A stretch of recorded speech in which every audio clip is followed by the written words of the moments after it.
Imagine living an entire life dedicated to your family, only to realize that in the end, you've become a stranger in your own home. Joaquim, now elderly and lonely, faces abandonment from his children and the coldness of his daughter-in-law. At 76 years old, Joaquim lives in a house that was once full of life, laughter, and endless conversations. Now all that remains is the distant echo of memories that he can barely hold on to. He sits in a worn leather armchair, staring out the window. But his gaze isn't really there. It's as if his thoughts are being carried away by the wind, lost somewhere between the past and the present.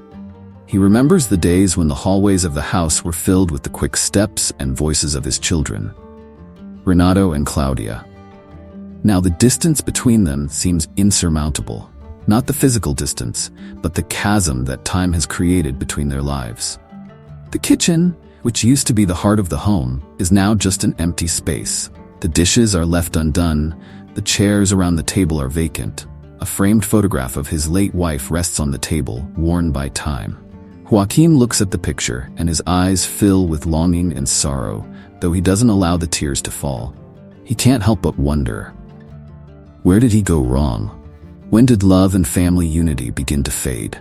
He gave everything he had to raise his children, but now they hardly visit him, barely remember that he still exists. In the corner of the living room, an old telephone remains silent. Joaquim gazes at it with melancholy, as if waiting for it to ring at any moment, bringing the voice of Renato or Claudia. But the phone never rings. Renato, the eldest, was always so ambitious, so determined. Now he lives on the other side of the city, trapped in his corporate world, unable to see the father who raised him. And Claudia, always the dreamer, is now distant, caught up in her own life and her own problems. The clock on the wall ticks as usual, while Joaquim lets out a long sigh, struggling to rise from the armchair. He walks slowly to the window, where he looks out at the empty streets of the small town. The shadows of the afternoon stretch longer as the day begins to fade. With a tired, pain-laden voice, he murmurs to himself, "Loneliness is the only thing I have left now." In his apartment, Renato seems oblivious to the tension filling the air. On the other side, Claudia is agitated, pacing back and forth. The frustration on her face is evident, and as she stops for a moment, you can feel she's on the verge of exploding. She looks at Renato, and the pain in her voice is unmistakable. "Renato, Dad is more and more alone. He can't keep going like this. We need to do something." But Renato, distracted by his phone, responds coldly, without even looking at his sister. He's always been like that, pragmatic, a man who hides his emotions behind a facade of indifference. He says that Claudia lives closer, that she's always been more connected to their father, and his tone, almost dismissive, deeply irritates Claudia, as if this whole responsibility were naturally hers to bear alone. She stops in the middle of the room and stares at him, her eyes filled with a mixture of anger and hurt. "This isn't about who lives closer, Renato. This is about what we owe Dad, about responsibility, about giving back everything he did for us." And that's when the tension escalates. Renato, maintaining his cold tone, continues saying that he has work, his own life, and simply doesn't have time to care for their father. It's as if he's shielding himself, unable to see the depth of what Claudia is saying, as if protecting himself from the pain he knows exists but prefers not to face. And then, Mariana enters the scene. Mariana, Renato's wife, always elegant, always composed. She walks gracefully over to him and places her hand on his shoulder, as if to calm him, but there's something more in the way she speaks. With a soft, almost sweet voice, she begins suggesting that Joaquim, Renato's father, has always been stubborn, difficult, and that he would never accept moving into their home. Mariana isn't just speaking, she's planting seeds of doubt, silently influencing Renato, making him believe that caring for his father would be an enormous burden, something that would disrupt their entire lives. And the worst part? Renato, though initially hesitant, begins to agree. He looks at Claudia, and now his words sound even colder. "Maybe it's better to hire someone to take care of him, Claudia. You know how Dad is. This might be the best for all of us." At that moment, Claudia's face shows pure shock. She can't believe what she's hearing. Mariana, who never truly had a relationship with Joaquim, is there, manipulating her brother, pushing him further away from their father, And Claudia can't take it anymore. She feels the void growing between them, an abyss that widens with every word. The argument intensifies. Claudia tries with everything she has to make Renato see what's really at stake. It's not just about who takes care of their father. It's about the bond, about the love that once united them, but now seems on the verge of breaking. She fights with all her strength to make him understand the weight of the decision they are about to make. But Renato, caught in Mariana's influence, remains unyielding. The silence between them is almost as deafening as the words exchanged. Claudia, deeply hurt, gathers her things and leaves the apartment, leaving Renato and Mariana behind. For a brief moment, Renato seems to feel the weight of it all, but he quickly brushes off the discomfort. Mariana, standing beside him, remains silent, but the control she has over the situation is undeniable. Meanwhile, Joaquim sits alone in that silent house, at the kitchen table with the phone next to him. He tries once more to muster the courage to pick it up and make the call he's dialed so many times before. The numbers are almost engraved in his mind, each tap on the keypad feeling heavier than the last. And what happens? The sound of the call echoes into the air, but no one answers. Joaquim waits, patiently, as if somewhere on the other end of the line, Renato or Claudia could feel the weight of that moment, could sense the urgency in his silence. But once again the line drops. He tries not to show it, but deep down, Joaquim feels the burden of each failed attempt, of every call that ends in emptiness, in indifference, in the "I'll call you later" that never comes. It's as if the distance between him and his children grows larger, becoming an invisible barrier that separates him from what's left of his family. Time, which once felt like his ally, is now a silent enemy, slipping away without permission, taking with it the chances of reconciliation. But then, in the midst of all this sadness, something unexpected happens. The doorbell rings. Joaquim, with some difficulty, gets up from his chair, his heart tight with hope. He opens the door, and there stands Lucas, his grandson, the boy he watched grow, who is now nearly a man. Lucas walks into the house with a smile on his face, a smile that carries a lightness Joaquim hasn't seen in so long. And for a moment, the house feels a little less empty. Lucas doesn't waste any time with formalities. He notices the tired look on his grandfather's face, the weight he carries, and instead of avoiding it, he moves closer. The two sit together in the living room, side by side, in a silence that isn't uncomfortable. It's a silence that somehow speaks more than words ever could. "Grandpa, have you ever thought about coming to live with us?" Lucas asks suddenly. The question catches Joaquim off guard, and for a moment, he hesitates. How could he, the man who had always been strong, now rely on his grandson? But the way Lucas speaks, the care in his eyes, makes Joaquim feel something different. A sense of belonging that he hadn't felt in a long time. Lucas insists, saying that it would be good to have him close, that he and his parents could take care of him, that it wouldn't be a burden. And the most surprising thing happens. Joaquim begins to consider the idea. For the first time in a long time, he feels that maybe, just maybe, there's still a place for him in the life of his family. Now imagine the beginning of this new chapter for Joaquim. He had spent years in that old house, full of memories, and now he faces the most difficult change of his life, the transition to his son Renato's home. It's as if all the weight of his age, all the marks that life had left on his shoulders, were concentrated in that moment when he stepped through the door of his son's house.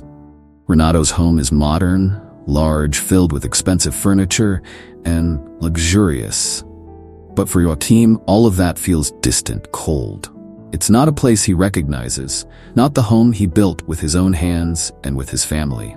The moment he enters, he feels discomfort, like a stranger in a place that should feel familiar but doesn't.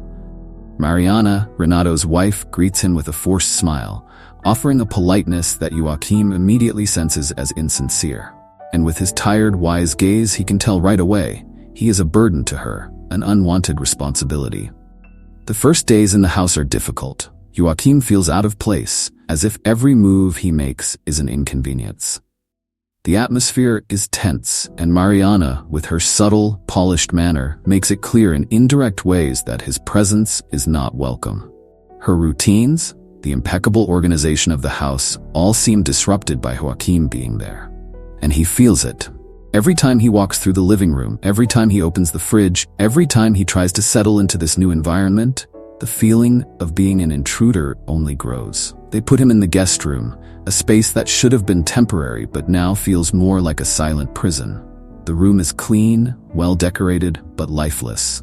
The walls are cold and the silence is deafening. Joaquim spends most of his days there, sitting, staring at the walls, reflecting on how his life has led him to this point. Time drags on, and he feels more isolated, more alone with each passing day. Conversations with Renato are brief, superficial, almost as if his son doesn't have time to deal with his father's presence. And Mariana, well, she acts as if he doesn't exist. But there is a small glimmer of light in this otherwise gloomy picture. Lucas, the grandson. Lucas is different. He cares about his grandfather, visits Joaquim in the guest room, and sits with him, talking about trivial things, school, friends, but always with genuine affection. It's through these small interactions that Joaquim finds some comfort. Lucas treats him with respect, with love, and these daily conversations become Joaquim's only source of relief in the midst of the growing discomfort. Lucas seems to understand what's happening. He feels the tension in the air, but he's still too young to intervene. Then comes that moment when all the silently accumulated tension finally explodes. One night, Joaquim is lying in the guest room, trying to sleep, when he hears loud voices coming from the hallway. Mariana and Renato are arguing, and it's not just any argument. It's about him. Mariana's voice is sharp, filled with frustration. She says she can't take it anymore, that Joaquim's presence is affecting the whole dynamic of the house, and that they need to consider sending him to a nursing home. Renato, though hesitant, doesn't immediately shut her down. He tries to calm her, saying they need to think about it, but the idea is already out there. Joaquim, listening from the other side of the door, hears everything. His heart starts beating faster, not only from the physical pain but from the emotional pain of realizing that his own son sees him as a burden. He feels the weight of every word Mariana says, and worst of all, he feels Renato's hesitation, as if he's really considering the possibility. Joaquim makes a decision. He won't stay silent. He steps out of the room, opens the door, and faces them both. Renato's face turns to one of surprise and discomfort, while Mariana maintains her cold, unshaken gaze. "So this is how you plan to solve things? By sending me to a nursing home?" Joaquim asks, his voice filled with hurt and indignation. Renato tries to explain himself, but the words come out weak, uncertain. The emotional confrontation between father and son becomes inevitable. Joaquim no longer hides the pain he feels, the frustration of being treated like a burden, like a problem that can just be discarded. And Renato, as much as he tries, can't find a convincing defense. The argument escalates, and Joaquim's heart begins to race. The pain in his chest is sudden, a tightening sensation, and before he can finish his sentence, he feels his body giving out. Mariana screams in shock, and Renato rushes to catch him before he falls. Pale, Joaquim is rushed to the hospital. And there, in the waiting room, while their father is being treated, Renato and Claudia meet for the first time since the crisis began. The silence between them is thick, laden with unspoken feelings, unacknowledged guilt. Both know that the situation has come to this point because of their neglect, their distance. And now, as they wait for news about their father, they can't escape reflecting on their choices. Claudia, with a weary expression, glances at Renato, as if expecting him to say something, to finally take responsibility for what he's been avoiding. Renato, eyes fixed on the floor, feels the weight of his decisions more than ever before. In the hospital, everything seems calm on the outside, but inside Renato, there's a storm brewing. He sits with his head bowed, hands trembling, trying to process everything that has happened. His father, Joaquim, had a heart attack, and the waiting time for his recovery feels like an emotional purgatory for Renato. And in that silence, something within him begins to shift. He realizes that he can no longer delay the inevitable. Joaquim survives the attack, and the moment Renato sees his father awake in the hospital, frail but conscious, something breaks inside him, and at the same time something starts to heal. Renato enters the room and sees Joaquim lying down, his eyes half open, still tired but conscious. They lock eyes for a moment, and in that silence, there's a world of unspoken words. Renato moves closer to the bed. And for the first time in a long while, he sits beside his father with no rush to leave. He takes Joaquim's hand, something he hadn't done since childhood. His father's hand, now aged and marked by time, conveys a vulnerability that Renato had never wanted to acknowledge. "Dad, forgive me," Renato says, his voice thick with emotion, unable to hold back the tears. Joaquim looks at his son, and despite his physical weakness, he squeezes Renato's hand in response. No words are necessary, because in that moment, that connection between them says everything. They understand each other. The love that had always been there, but buried under years of distance, now reveals itself in a simple yet profound gesture. Renato decides that from this moment on, things would be different. He would care for his father, not out of obligation, but out of love. It's a decision that carries the weight of the past, but also the hope for a better future. When Joaquim finally returns to Renato's home, something in the atmosphere shifts. It's not just the small changes in the decor to better accommodate his father. No, it goes deeper than that. The coldness that once hung over the house, especially from Mariana, begins to soften. Renato, with a newfound sense of purpose, makes sure that Joaquim feels more comfortable, more included. Mariana, though still somewhat resistant, doesn't openly oppose this change. She can see how much it means to Renato. One evening, Joaquim and Renato sit together in the living room. The silence between them is familiar now, but it's different from the heavy silence that once existed. This silence is more peaceful, as if both know that not many words are needed. But this time, there's something Renato needs to say, something he's carried with him for a long time. "Dad, I never understood why you were always so distant when we were younger. I always thought you were more concerned with work, that you didn't care about us." Joaquim takes a deep breath before responding, his voice tired but filled with sincerity. He looks into Renato's eyes and explains, "I thought that working hard was how I could take care of you all, that being a good provider was enough. But I see now that I was wrong.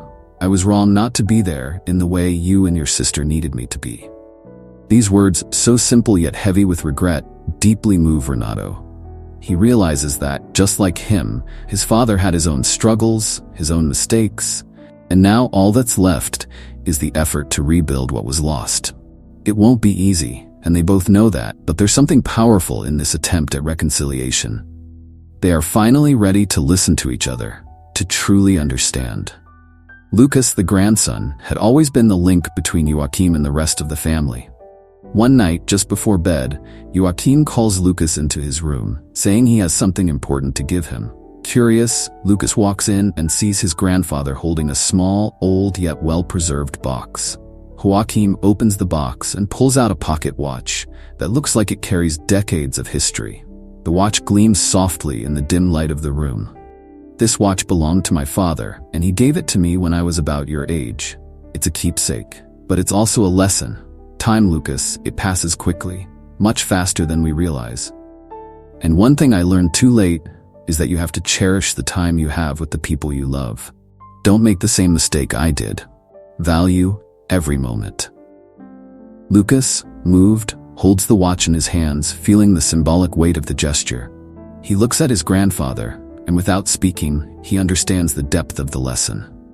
Joaquim smiles, sensing that by passing on this heirloom, he's also passing on the opportunity for a different legacy.